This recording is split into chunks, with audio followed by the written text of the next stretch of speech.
ƙyar na san yadda ne na warware wannan matsala. Ashe yanzu wani group ne mata suke da shi, kuma zan faɗi wannan saboda ya zama da ka zama very careful.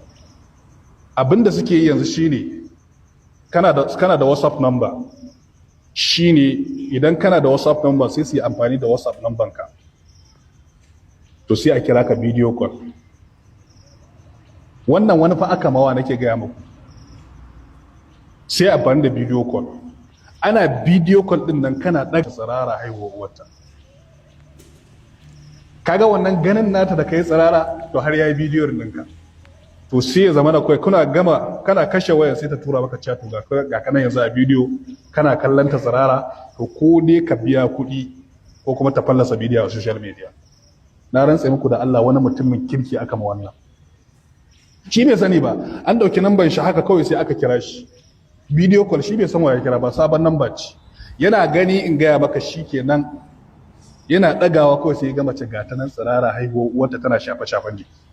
Dan wannan sakannin da ya ganta a haka yana ganinta a haka, yana a'udhu billahi, kai ta dauki ta tura mishi tura kaza ko kuma a sake bidiyo a social media. Saboda duk wanda ya gani ai ba zai dauka cewa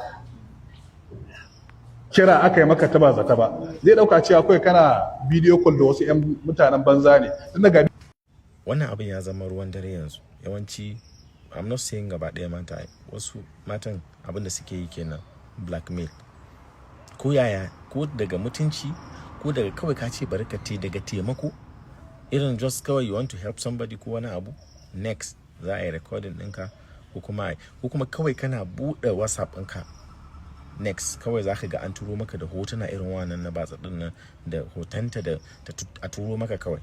Idan by mistake matanka na kusa ko kuma wani abu ya faru, next thing kawai zai ko ta karɓi ɗauki wayanka ko wani abu, kawai kana buɗewa kawai sai ka gani an turo maka. Idan ka saki kai reply ko kai wani abu, ko ka je kwaɗayin banza ya je ya kai ka, shikenan you are in for it. To an ce gani ga wani ya yi sawa na tsoron Allah ne ko, sai ku kiyaye kuma ku zama vigilant. Idan an kira ka number da baka sani ba sai ka ɗauka.